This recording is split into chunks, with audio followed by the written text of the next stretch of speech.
Welcome to Thrivers, impact-driven leadership for the next normal. I'm your host, Tucker Wanamaker, the CEO of Thrive Impact. And if you are listening to this, you are probably someone who doesn't just want to do nice things in the world, but you want to create positive change in people's lives and not burn out while doing it. Well, how do you do that? Well, our mission is to redefine what normal is for workplace leadership, to be about co-creating impact from the inside out. Burnout is the enemy of creating positive change. And we want to connect you with impact-driven leaders and ideas so that you can learn to thrive in today's landscape. I'm joined today, as usual, by my co-host, Sarah Fanslow, our Chief of Impact. Sarah, good to be on the show with you today. Great to be here. And you and I had an experience a few weeks ago. We were brought in to facilitate essentially some leadership workshops for CEOs of community foundations through a community called CEO Net. And man, was it fascinating. There was so much richness and rich learning from that. And so we wanted to share a little bit of what we've learned and what we noticed and saw as we went through that whole experience. It was wonderful, actually. And San Diego was very beautiful too. I was going to say it didn't hurt that it was in San Diego. Yeah. Like, what a great city. Oh my gosh. It was gorgeous. It was so Super great. Beautiful. Yeah. Well, let me kind of tee up a little bit, just the context of the space, so that gives people a little bit of understanding. So it was a Wednesday through Friday, whole experience. We were brought in to facilitate on Thursday and Friday, some pieces. On Wednesday was a walking tour that I know, Sarah, you weren't able to be a part of, but I was a part of, and Aaron on our team was a part of. And but that was a walking tour, which was really going into a neighborhood in San Diego around a joint program between the San Diego Community Foundation and an organization called EHC, Environmental Health Coalition, if I'm not mistaken, and their joint work around this state funding that they did. Or that they received to do environmental work in a very hyper local way. And so, we were walking through a neighborhood. I mean, we walked for quite a while, started at the playground that the kids play at, and walked past the school and walked past this area where there was a recycling center right next to a whole bunch of houses, because they didn't really have, and still don't have, zoning in general. And so it was really fascinating to just physically experience it. It was so hyper local. And some rich learnings there. And then the following day on Thursday, started in the morning with a woman named Lucy Bernholtz, who's really been a think tank, a thought leader in this space around philanthropy and the digital civil society. She has a blueprint that she puts out every year. And she spoke for a little bit. Then there was a CEO panel of 3 CEOs that were in that. That was of Mark from the San Diego Community Foundation. There was Simeon Bannister, who was with the Rochester Area Community Foundation, and then Rose, who was a part of a community foundation out of North Texas. And then we came on and facilitated some of our Impact from the Inside Out workshop series that we have around conscious leadership. And we also got into co-creative leadership and helped sort of, a lot of times people have these experiences and they get lots of information. And then, so on Friday, we really brought it home around, what did you learn? What did you specifically learn? So that's a little bit of just the structure and the context for our listeners to be able to know. But Sarah, as we dive into what we noticed, what we learned, what we saw, I'm curious what has been striking for you as it's been a couple weeks since we were there. What came up for you around what you noticed and saw with this group? Yeah, it was definitely super fascinating. And I mean, I think the first thing really, going into this retreat, we worked really closely with a few folks on the retreat planning committee, as well as Diane, who's in charge of CEO Net, to really make this intentional and thoughtful. And I think that was key. And one of Diane's kind of key pieces that I think really helped to create an integrated experience is this idea that we're our whole humans everywhere, right? So that we can't disconnect our work from who we are. because they both show up all of the time. And I think her kind of impetus and, just spirit around this work, she just cares so much about it, helped to drive some of the work that we did there. And I think one of my overarching reflections is just, and based on the survey data, CEOs of community foundations are stressed out folks. They have a lot going on. They have a lot of pressure on them, and they need rest. They need the ability to integrate who they are as humans with the work that they are doing. And that came out just really strongly in the survey results. And so just kind of kudos a little bit to Diane and the folks at CEO Net for really kind of recognizing and realizing that, and then putting that out there. So that's the first one. And then I think the second one is just that community foundations are really uniquely positioned right now to have some outsized change. And in order to do that, some older ways of working need to shift. And so those are the two reflections that came up for me. I'm curious what came up for you. Yeah, Sarah, similar to what you were sharing, one, an appreciation for Diane of really trying to create a whole arc of an experience. I mean, the hyper local walking tour to Lucy coming in, which was really high altitude, deeply about, AI, artificial intelligence. And it's a really macro level approach and understanding to then us or to then the CEOs, kind of bringing it down to some of their work as CEOs. And then us, we brought it down to very personal right off the bat, in conscious leadership, and then brought it back up into co-creation. So it was just a fascinating arc of how, there was provocative moments. There was uncomfortable moments, there was spaces for people to deeply reflect. And I think to your point, on your second point, it was really interesting to see and to feel and to experience that unique positioning that you're talking about. That, one of the things that Lucy was bringing forward was really a lot of, I would say, pretty tough data around some of the more negative consequences of artificial intelligence. And, it was everything from reducing our free speech and, help taking away from fair elections, things like deep fakes and phone calls that, that artificial intelligence only takes 3 seconds for it to know our voice and then to be able to actually emulate it. And so there was some concerns big time that were coming up in her talk around geez, what do we do and how do we do it? Right. But what was really fascinating to me about what I feel like she was really doing is, maybe unintentionally, but I noticed the meta theme is that if basically it was it's really hard to trust what's out there. That's a little bit what I was hearing. But, I think Simeon had a really astute point on the panel that humans are humans. We are by nature wanting to and needing to trust something, trust people, trust institutions, trust something. And if we can't trust what's out there, what can we trust?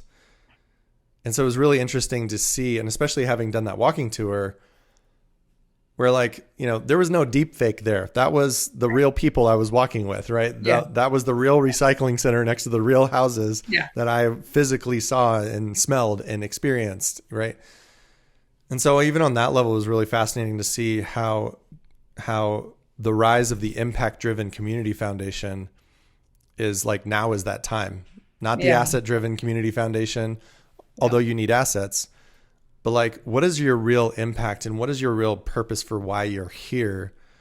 Not to be a donor advised fund service provider where, we're just trying to take care of all these donors and make sure that everybody's able to get, the impact that they're wanting. But it was really interesting to hear on that walking tour there, San Diego Foundation's Director of Strategic Initiatives, I was asking about it took some bold steps for you as the San Diego Community Foundation to step into this. And what did that look like from a fundraising perspective and a revenue perspective? And she said, their CEO, Mark, really put himself out there to say, hey, staff, we need to go in a direction and be a catalyst and a channel of these funds towards something specific Yeah. and towards multiple things specific. And if that means we need to lose some of our donors, then that's what that means. Yeah. And they naturally had, of course, a little bit of fear. And I was like, well, so how'd it go? How'd it go? Like, and the woman who shared with me said that it actually went better than they thought. While they did lose some donors, they actually got more alignment around the existing donors that wanted to stay. It was more of the right people who believed what they believed. In fact, they were kind of wanting them to do this. They wanted to have more leverage with their dollar, that it wasn't just them and their own individual thing. It was like more leveraged impact in this space. It's a system perspective. Yeah. Totally. And so that, I think, to me, what was really striking is this is a really unique time for community foundations to step forward and to take courageous moves. From another vantage point too, is that community foundations really have a unique position too to take risks that most can't either. Right. Like, and financial risks, take risks around societal change type of issues. I remember Rose was speaking to this quite a bit of how they, what did she say that her board chair said of the cost of doing nothing is incalculable. Right. And she had this whole story about how, some of the members of her board went into this like risk analysis, and it seemed like they were really saying we shouldn't be doing this. And then the end of it was, but the cost of doing nothing is incalculable, of like, we need to step into the fray. And it was, you felt it in the room when she said this story and was sharing this, like, these are the community foundations that we need for the future and for the now, really. And to that risk piece, like smaller nonprofits in the community aren't able to take that risk. Like, they just don't have the capital for it. Yeah. Like municipalities, in fact, that was what's interesting, is the city of San Diego chose not to take and be an elite applicant on this funding, I think because of the risk involved. And that's what they were kind of speaking to it. Like, the municipalities, maybe it's too politically risky, but the municipalities they're a little bit reticent to do this innovative work. And then for-profits, like, they have typically shareholder returns, and and it's hard to get that level of what they need from a for-profit side. So it was just really interesting to see this like specific spot for community foundations to hold and to have and to step forward boldly in their space in this local community. Yeah. Yeah. It's really about them stepping into their role as of conveners, and in some ways it's really, I go back and think about, our great partners at United Way of Buffalo and Erie County, who are playing a very similar role, and really working and bringing together coalition and bringing forward dollars to drive very specific outcomes on really intractable problems, like maternal mortality for Black and brown mothers, like birth weights, like housing, access to Section 8 vouchers, right? These are the things that are affecting folks in poverty across this country. And there is an opportunity to work in partnership with dollars towards real change. And I think that's where we see folks like the San Diego Community Foundation really driving hard to some of those community change pieces. Yeah. And making those specific, bold steps. It was interesting. I was debriefing with one of the CEOs, and they have there's a colleague of theirs that wasn't at this retreat, but this person has been a CEO of a community foundation on the East Coast for a very prominent one. If I mentioned who it was, you would know it. And they've been CEO for quite a few decades. And this person said to Simeon, said, I can't think back over the last couple decades and name one solid impact accomplishment. Yeah. In my tenure. Yep. Yeah. And I'm guessing she's not alone. Right? No. I'm guessing that this person is not alone in that feeling, partly because that's where some of the the belief of what a community foundation was meant to do was like as if our job is to be asset people, right? Yeah, we're managing assets. And while yes, assets are important, but they're only a means to something. And that's where Simeon was like, what if we stopped talking about our asset size and start talking about our impact size? Because none of us should have that experience of multiple decades worth and having no idea of one solid impact accomplishment. Yeah. Well, and I mean, it's not as easy as it sounds. I think to the point of the San Diego Foundation, it requires letting go of some folks who have been investors. And, in our work with the Rochester Area Community Foundation, supporting work planning and things like that, that came up, right? Like we have some of these folks over here who we're managing funds for, and how are we making sure that those funds are aligning with our impact and priority areas, right? And what does it look like to make sure that the most of our time and attention isn't going to the management of funds, but is going to the driving of impact? And those are real conversations that require shifts and changes over time. It doesn't happen overnight. Yeah. Sarah, I'm curious what you noticed in our work that we did with this group. What did you notice about the group? And even some of the, like we got in, there's a how of this, right? There's a how of being a convener. There's a how, and we just not just talking about it, but like there's a doing of it and a how of how to go about doing some of this. And both on the convening side, but also you mentioned earlier around these CEOs. In fact, I was just talking to one as a brief debrief of one of them that was at the retreat earlier, and he was mentioning how unique of a role the CEO of a community foundation actually is. Like, and we've noticed this, of course, about nonprofits especially, but even more so, there's like more scrutiny, and there's more of this like feeling like I need to be on all the time kind of thing, and based on just the position that you hold within the community. And so I'm just kind of curious what you saw, noticed in the group around our work around conscious and co-creative leadership. Yeah, I mean, I think as is often the case, folks enter into some of those workshops with hesitancy because they're not sure what's going to happen. They're not sure what they're going to have to share. Right? There's a lot of vulnerability. And quite frankly, everyone's probably been part of one that's not great. And so they're bringing that with them, into the experience. And so I think at first I definitely noticed some trepidation, but I think pretty quickly, once folks got into it and got reflecting with each other and really kind of connecting to what matters to them and the things that may be getting in their way, we saw a pretty significant shift. And, I just have to give credit to all those CEOs because they really showed up for each other, I think is my big takeaway. Yeah. They just showed up for each other.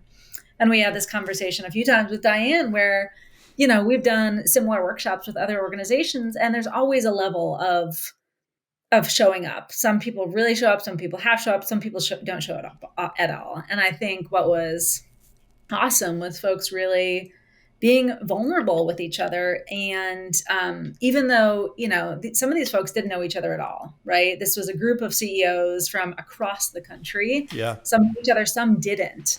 Right. And I think what we heard was that being with their peers was both really refreshing, but also vulnerable. Right. It was also vulnerable. And so, I think the big thing that I noticed was one, just that it took vulnerability to show up, and they did show up. And then I think your survey results really indicate that it was really needed. I think one person said, I didn't even know how much I needed this. Right. Yeah. And this is, I think a lot of times what happens is we just keep going. And until in some places we're forced to stop, do we realize how much we needed some of those breaks and those pauses. What about you? What were I definitely noticed that too. I think this is in general, I've noticed about learning experience as a whole. Like, we don't need more content. Yeah. Like, the only purpose of content, arguably, is to tee up conversation.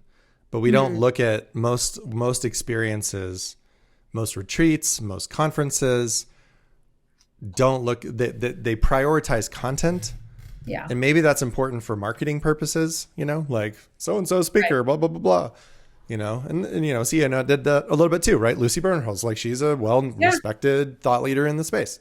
For sure.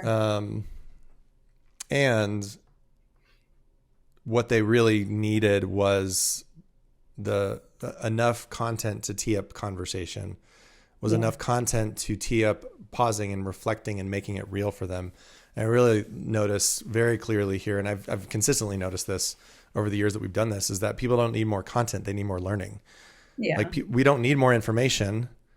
We need more like application and like, but how does learning really happen? And I think that's where, when that person said that I really needed this, that this was pause and to reflect and to, what does this mean for me? And then share and hear what it meant for others as well. And there was very much this consistent theme in a lot of the share outs and in the survey results of feeling the commonality and feeling a lot less alone. Yeah. All of that, which we know based on the neuroscience, like we need to take care of that part of our brains so that we can get into the planning, we can get into the significance, we can get into the actualization of both ourselves and our organizations. Yeah. And if we don't have that space help to take care of, then it's really hard to learn and to grow. And so I definitely saw that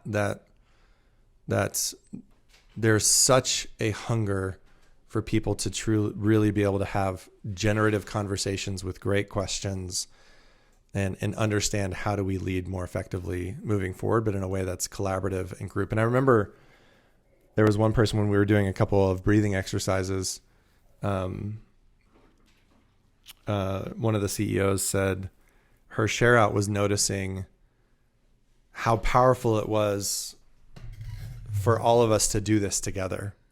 Yeah. Like, and we had just done a practice. I think it may have been Prolix breathing or one other practice. I can't remember what it was. And her share out, because we usually will do an experience and then many times have people share in small groups and then share out into the main room of like, what did you see, notice, and learn and appreciate? And she specifically kind of like picked up on the meta narrative or the meta idea of what was going on here, which is when we do these things together, there's a lot more power and learning actually there than if I just go off and do it on my own by myself and that's it. Yeah. And it really brought this learning forward of why don't we do this in our organizations? what if we brought these practices, breathing practices, mindfulness practices, co-creative leadership practices back to our organizations and unearth the wisdom inside of our teams. And that was a lot of some of those share outs that came out of, Yeah. Well, and, Simeon was there, who of course we've worked with for a while now, to say, I've tried this, right, in my organization and with my staff, and here's what's happened as a result. And I think that was a huge benefit to help people go from this in theory to what this has looked like in practice. And, trusting a peer to say, this has really made a difference in our work. Yeah. Yeah. He was a really great champion for this. It was great. Yeah. It was also cool. I really like that we did, and this was with some of Diane's wisdom too, of this is a community of CEOs and we of course taught on co-creation, but we wanted them to have a co-creative experience. We're like, what might we co-create around? And we co-create around their very community. Like, what do you want to be celebrating about this community a year from today? And we did a whole, open the aperture divergent process and then the convergent top ideas that are around that are the least effort and the most impact. Yep. And man, like the energy in the room was really palpable. Some said they wanted us to do more work, which was of course kind of fun. I was like, oh, sweet. Like that was a helpful, feedback loop to us that this did translate for people. Yeah. But they spoke to the things that are already working. They spoke to things that they wanted. And it was the community bringing their voices in around their top ideas to co-create the very community that they're a part of. Yeah. And I think that was I just really appreciated that we did that, because really that's an experiential understanding of what to do with the community that you're in the first place, which For is sure. For how sure. do we bring voices in? How do we, going back to the first thing we were talking about, that now is the time for these impact driven convening community foundations. And if I remember, we crowdsourced, got all their wisdom around what does it mean to be a most effective leader. And the biggest word that was up there in the word cloud, which means it was written the most times, was the word listening. Yeah. And that was Yep. their wisdom. Like, we didn't tell them that. We just kicked it. We hopped them right into an activity right off the bat, around when are you least effective as a leader and most effective as a leader. And the number one most effective leadership trait was listening. And it's like, Yep. they already knew it. It's already there. It's just a matter of doing it and how to do it Yeah. so that people Well, feel these listened are to.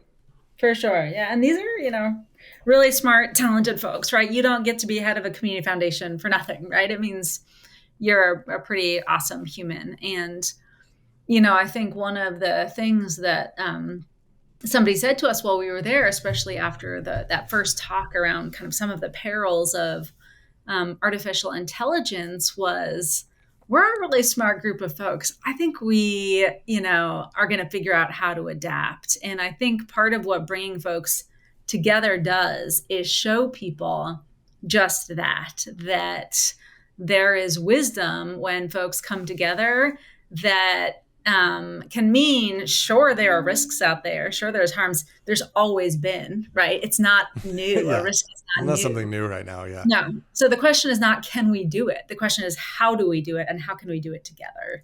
And I Mm-hmm. think that's part of what we were able to bring is some tools and some thoughts for if things are different, and they are, and they're always changing.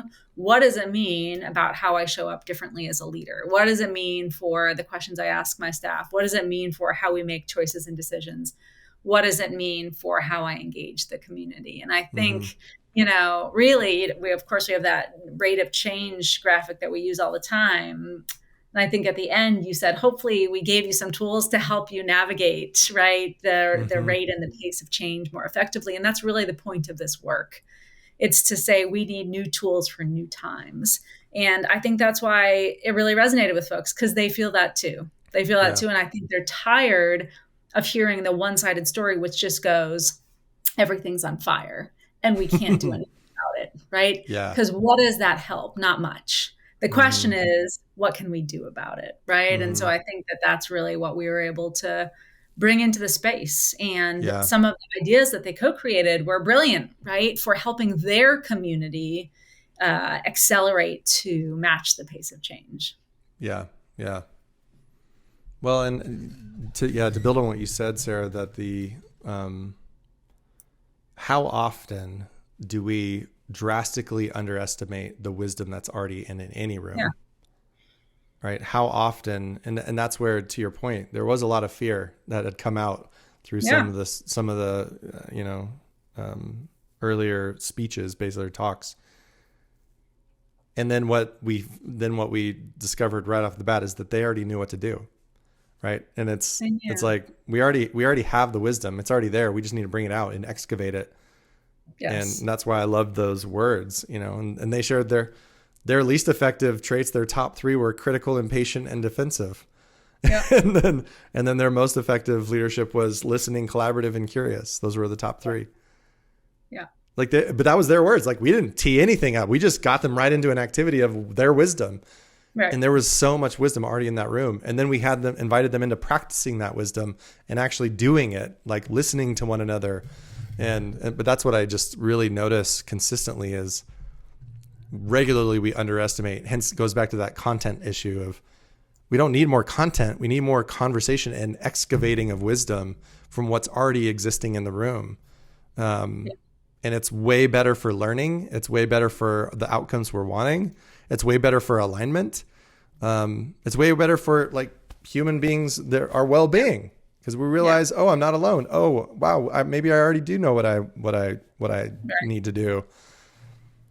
Well, and to Simeon, after at the end of the talk around artificial intelligence, Simeon kind of said, I'm curious if the point of all of this artificial intelligence intelligence isn't mimicking relationship, right? It's creating a simulation of relationship, because that's really what we want as humans. And so I think oftentimes we get pulled into the trap of technology, but technology ultimately comes back to people.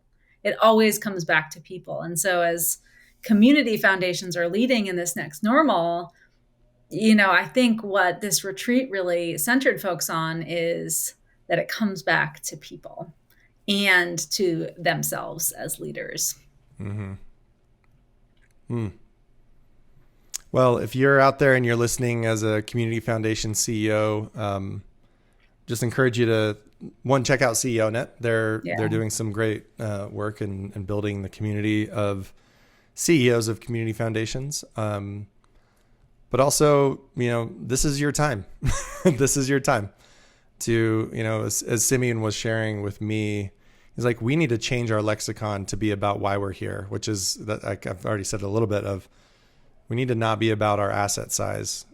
We need to be about our impact size and step into the fray like Rose was in North Texas, and step into this fray like Simeon is in the culture. I mean, we just got off a call with him earlier, and noticing that how deeply important it is for us to continue to learn these next normal leadership practices. And so, if you're a CEO of a community foundation or know of one, now is the time.